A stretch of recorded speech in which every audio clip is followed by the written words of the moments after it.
have a conversation today about fatherhood and wellness.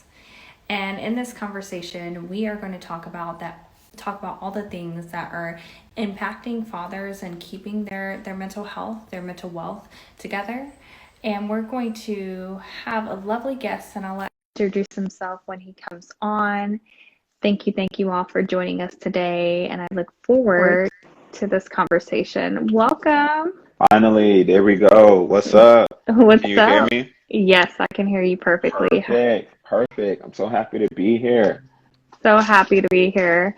I'm so happy for your being here. Of So course. I just want to have the folks get to know who you are, what brings you to this lovely live, and yeah, Awesome. introduce yourself. So, just in case anyone wants them, they're really, really delicious. These puffs, apple cinnamon, these are my daughters. But that's not why we're here today. My name is Dr. Jamal J. Myrick. I'm an author of Dear Black Dads, Wisdom for Your Journey to Fatherhood. I'm a higher education hustler, so I serve as an administrator at the University of California, Riverside. I get the honor and the opportunity to run a super dope, super awesome, very historical Black Resource Center, as we also call them, African Student Program. So super happy to be and use y'all's presence today on a very sunny California day.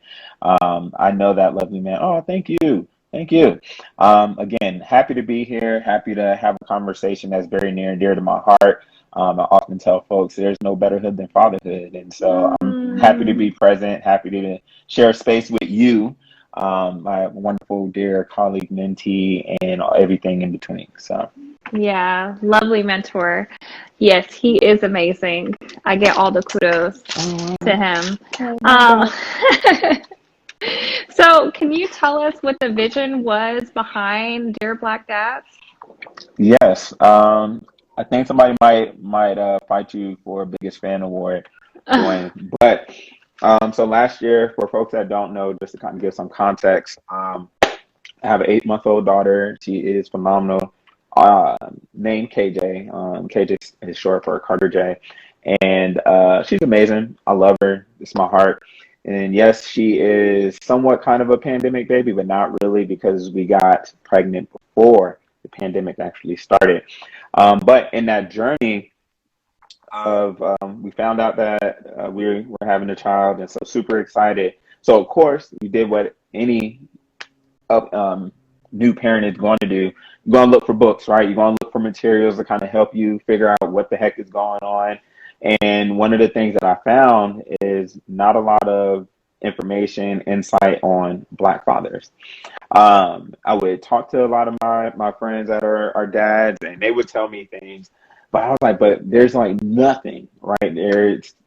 I don't want to say nothing. There was one book from like 1994 that actually talked about Black men, Black fatherhood. And so I was like, oh, you know, the conversations that I'm having with my friends, we're talking about breaking generational hurt, building generational wealth.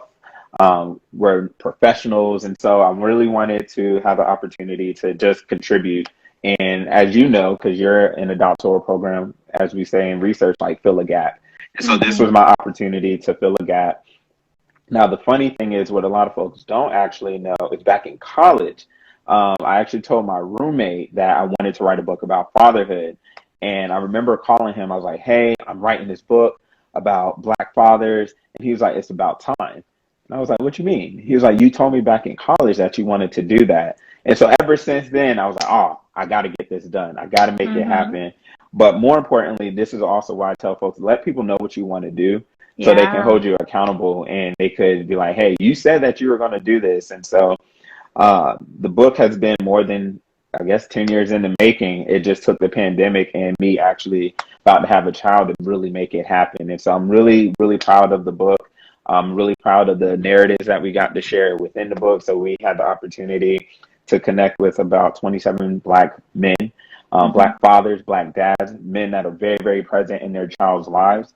And it's been amazing. And I actually look back on my own book, like I'll pick it up and be like, hey, all right, yeah, okay, so this is all right, cool. And it's awesome to just kind of see my own trajectory and how I've learned Since I've written this book, and a lot of the nuggets and gems and free jewelry that was passed on from a lot of the brothers in the book has helped so many people. And so I'm just happy to contribute to the community, contribute to making the experience better for Black fathers, and really just reduce, and I would say hopefully eradicate a lot of the negative stereotypes that come with Black men and in the Black family. So. Yeah, that's wonderful. You talked about a piece here where you said eliminating Black hurt. Hmm. You talked about a piece in your book about trauma. Can you Hmm. elaborate a little bit more about that? Yeah, so for folks that don't know, because I feel like a lot of folks are like, man, you just had everything like handed to you. Like, actually, no. So for folks that don't know, I grew up in a pretty interesting home. So I spent some time with my grandparents, and then I spent time with my mom and my dad, and then my dad ended up having his own issues, and so then he left, and I think that impacted me in so many different ways that I really didn't realize until I got older. And so my father and I would have a very tumultuous relationship throughout my whole entire life, if you will. But it really wasn't until like college where he had recently just got out of jail, and really just took the opportunity to say, you know what, let's work on this thing. You've been gone, let's work on it. But that work on it since then, and I think that was 2007, 2008, has gone up and down, ebb and flow. Mm, And for me, it was about, all right, how do I heal from this, right? So, yeah, my father wasn't around. Okay, we got it. But I can't allow that to be the sole reason for things. And I remember talking to my therapist, and so for folks that don't know, I go to therapy every month, at least once a month. And last year, a lot of our conversation did focus on healing, right? So, I can't try to recreate what happened with me, right? Like, so that was always my thing. I'm never going to be like my dad. I'm never going to be like what I've seen other Black men do to their family. So with that, there's also this pressure, right? And mm, there's this pressure that I need to be like the best. I need to be Superman, and I'm happy that in the book we also talk about like sometimes Superman just needs to chill out, right? yeah. And you can't spread yourself thin. Like, yes, you want to be better than, and also you have to recognize that you're human. And so really trying to take the things that I've learned in my childhood, the things that I've learned coming into adulthood, the things that I didn't get, I'm trying to provide it to my child, right? And trying to create it with my wife, Tosh. Shout out to Tosh. Shout out. Mm. We lost you a little bit there. Am I back? Yeah, you're back now. Okay. Sorry. You So gave a like, shout out to Tosh, and then oh, like shout we out to lost. Tosh. Shout out to Tosh. Shout out to KJ.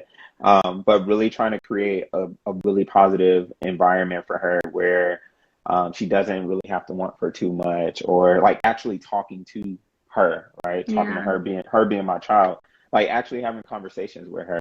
Um, and trying to also release some of that pressure that I initially felt, especially during the pandemic, where honestly, just being transparent, I've really struggled during the pandemic because those big moments that a lot of folks like talk about, like, man, I got to see the sonogram, and man, I Hmm. got to, hear my baby's heartbeat. I didn't really get to do that because of COVID, right? And so a lot of times Tasha would have to go to we would go for a checkup. I'd have to wait outside in the waiting room, or I would have to go and sit in the parking lot.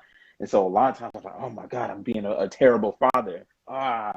And that's not the case, right? And Hmm. so, going to therapy is understanding like where a lot of that came from. Because in my mind, I'm like, I need to be everywhere. I need to be there from all. Like my daughter's not going to be able to say I wasn't there, but Hmm. that's not being realistic, right? And so, Yeah. working with my therapist, working with my wonderful wife, and even my fraternity brothers, like helping me unlearn some of those negative behaviors or thoughts, so I can like breathe sometimes. So. Yeah, so you kind of talked about some of the things that you do, like counseling. Hmm. What are some other ways that you keep yourself balanced as a father with wellness? Yeah. So it's funny. Uh, excuse me. It's a struggle. I'll be honest. It's a struggle, and you know me, so I'm like, I have my hands in a lot of different things. But one of the things that has been super helpful is I keep a journal, so you can even see like the journal isn't even working like that anymore, because I write in it so much. And so I do journal a lot, especially like in the mornings, or kind of get my mind right. And if Hmm. anybody has an opportunity, I strongly encourage you all to get this book. It's probably flipped, but it says The Joy of Missing Out. And so this actually helped me out a lot in terms of quote unquote reclaiming my time. Because one of the things in the book that the author talks about is every time you say yes to something, you're saying no to something else, and every time you Oh, say no to something, you're saying yes to something else. And that hit me like a ton of bricks. That hit me like a ton of bricks, in so many different ways. And so, for me, part of finding that balance or really finding that rhythm is being able to say no to certain things, yeah. right? And especially during this pandemic, and um, not saying yes to every single opportunity that comes up, because not every single opportunity is serving me, nor is it serving my family, right? And so, really taking a step back and saying no to, you know, consulting gigs or opportunities to speak if it's not in alignment, and actually like carving out time in the day. And so like lunchtime, for example, that's my time to go out with my daughter, and we'll go Hmm. on walks. Almost every single day we'll go out for like a 20 to 30-minute walk and just like talk to her. She doesn't listen because she goes to sleep, but carving out She hears those, you. she hears me, She but hears you. she's like, Dad, you're boring. But taking the time out, like building some of that wellness in and treating it like it's one of the most important times of the day. Just like Mm, you would do a meeting, right, with your supervisor, or just like you would do with a course assignment. Scheduling your wellness time and saying like this is my time, and I'm coveting it very very closely. And so in this environment, I had the opportunity to work at home, and so really taking advantage of that. Like, I'll close my computer and I'm going to go and talk to my wife, and I'm going to spend time with my child, because it's super important. It's yeah. super important to make sure we're taking care of ourselves, especially um, parents, everybody, but really, I'd also say fathers too, like making sure you're carving out time for yourself, because this isn't the only role that you have. This isn't the Yeah. only thing that we do. There's so much more depth to us, and so making sure that we're recognizing that. And I feel like I'm going really, really lengthy, but there's so much I could say. No, that's wonderful, and I think it's very helpful because it gives a broad perspective of all Hmm. the things you can do, including your wellness. But really making time for it, I think, was the most important part that I took away from that. Hmm. Can you talk about like what is your most memorable moment as like a new father? Oh man, it is. It's so many, and it's funny because it's only been 8 months. I think by far, like watching my wife give birth, in so Mm, many different ways, because it's a spiritual thing. To know that I and my wife had the opportunity to bring life into the world. Like, not only we created life, but I had the opportunity to watch this Black woman, like my wife, my bestie, bring a child into the world. mm, And I just remember watching my child, like, first thing I saw was her hair, and I was like, oh my God. And then she comes out, and I'm just crying. Like, I have my mask on, and I can't breathe in my mask, and I'm just crying because I'm just overcome with so much emotion. And, I'm proud of my wife for being able to, like, bring this child into this really crazy world during a really crazy time during the pandemic.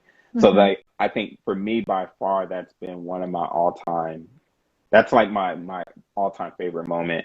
I think another moment that really resonates a lot with me as a new father is just just watching her. right? Yeah. Like, just last night she said dad died. Oh my God. And so, oh my God.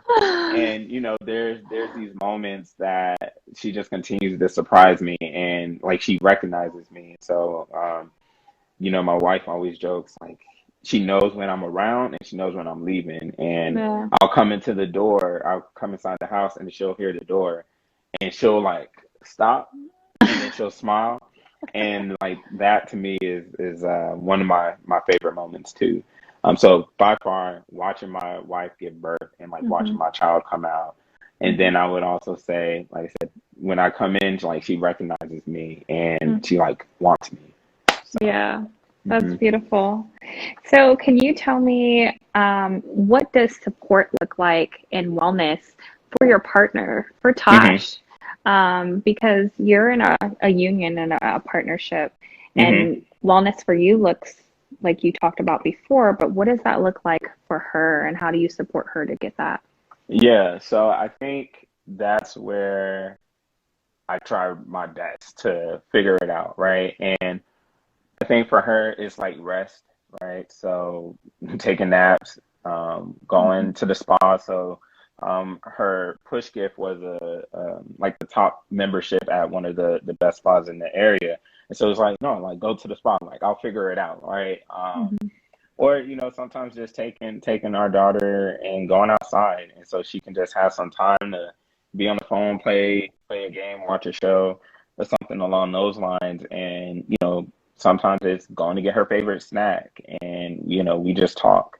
So I really kind of let her dictate, what self care looks like for her, and however I can support, and whether it's like I said, taking our daughter outside and giving her some of that alone time, or just Hmm. saying, hey, go to the spa and get a massage, be in the water, don't worry about it, like we'll be Hmm. fine. Or also traveling too. So we'll like a couple weeks ago we went to San Diego and just hung out in San Diego and like had some good food. And I think for me, however I can best support her, that's what's important to me. And so she's like, I'm tired. Okay, I know, you need to get some rest. So Hmm. get your rest. And really trying to remove some of the heavy lifting on her plate because she also works at home. She's also an outstanding professional Hmm. in higher education, and she's always booked and blessed. And so I'm always trying to find ways to just alleviate her from some of that Yeah. the not so fun stuff. Yeah. You also talked about earlier how you are not just a father, Hmm. um, and you're all these many things. Hmm. What kind of burden does that put on you as you are moving through this world? Mm, burden. It's funny. I don't really see it as a burden, right? Hmm. There's this idea that a lot of times we ask for things, right? You ask for things, and then you get them, and then you complain about it. And Mm. so for me, it's and all of us are guilty of it at some point, right? But Hmm. I really don't see it all as a burden because everything that I do is intertwined with one another, right? And Hmm. it always ties back to the purpose and always to the why. And so it never really feels like a burden, whether it's my professional work in higher education, whether it's writing the book and talking about Dear Black Dads, or whether it's doing a consulting gig for a parents council in the city. Like it never really feels like a burden because it's always connected to something that I'm passionate about, Yeah. whether it's me serving in Alpha Phi Fraternity Incorporated, whether it's serving in Alpha, whether it's doing the work with my book, whether it's working with my consulting group, 3BD, consulting with Dr. Antonio Banks and Dr. Gary Gordon. Like it never feels like work Mm. because it's always connected to the larger purpose. And to me, that larger purpose is always the idea of service to Black folks, always. Yes. And so it never feels like a burden. And as they say, heavy is the head that wears the crown. And so I take that very, very, very, very seriously. I take that very, very. I take that. That's just part of the responsibility. And I'll just kind of end on because I just found out Issa Rae is going to be like Spider Woman, and so it makes me think of this quote in Spider-Man. His uncle always says, "With great power comes great responsibility." Yeah. And so I think that's him. Yeah, that's him. And so I'm like, yeah, that's him.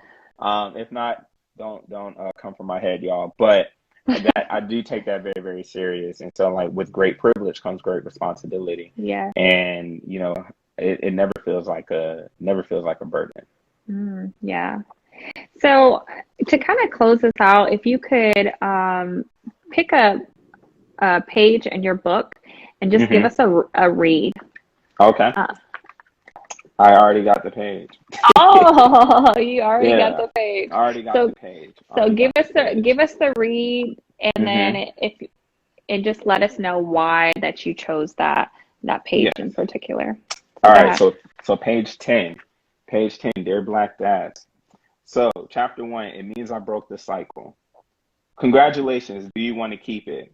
With her pale skin, brown curly hair, this white woman stole our moment. Both my wife and I were caught off guard by the question. Of course, I proclaimed in my stern inside voice. A burning sensation came over me, and tensions in my arms came about. It was anger. Not even 5 minutes into parenthood, we experienced a slight microaggression. Now, to the untrained eye, it might have seemed like ill-placed feelings. However, I've experienced life on this earth as a black body for quite some time. Also, context is important in this instance. And so the reason why I that's one of my favorite parts of the book is because it talks about in that short amount of time what black folks have to continue to overcome, right? I never really had too much engagement with the medical system until this experience, right? And so when I think about that particular day and how this white woman tried to steal our moment, it made me want to, I don't want to say step on necks that much more, but it made me want to resist that much more, right? Because already at the outset, my child is born, or not born, but our child is growing, and that's the very first thing that's shared. And that was representative of what pretty much happened almost every time that we went to the hospital. Some type of microaggression, some type of issue that would come up. Even when the day of delivery or the night of delivery, the night that she went into labor and the day of delivery and post, that was kind of our experience.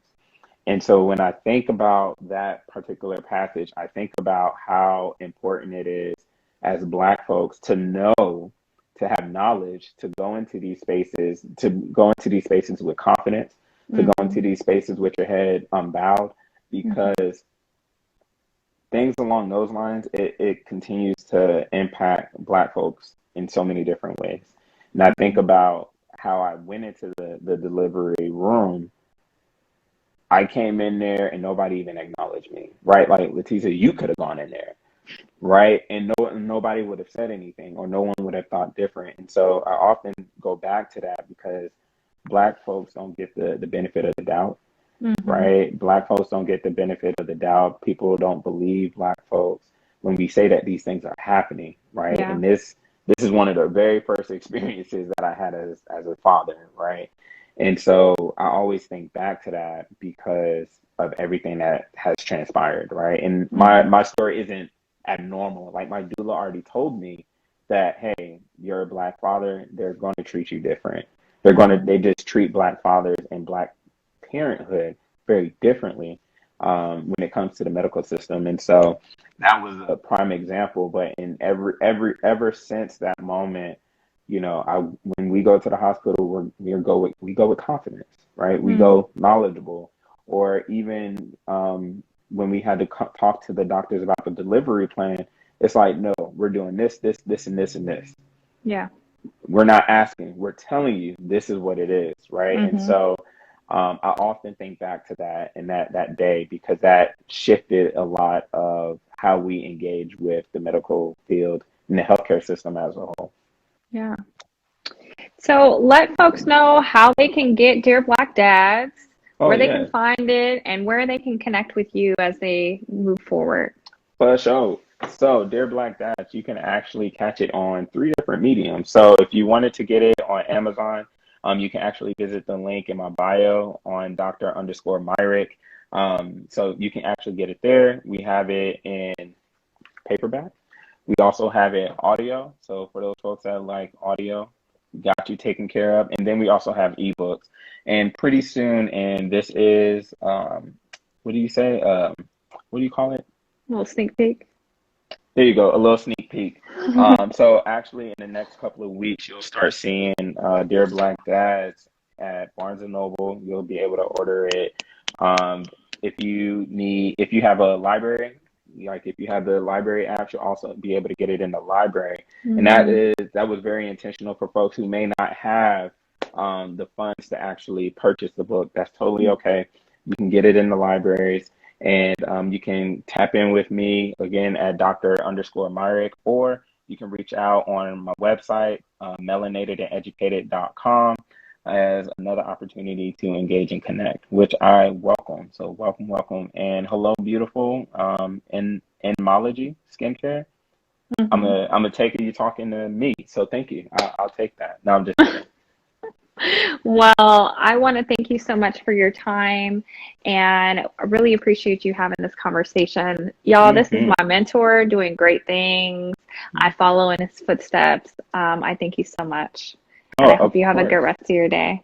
Of course. And, stay wealthy out here.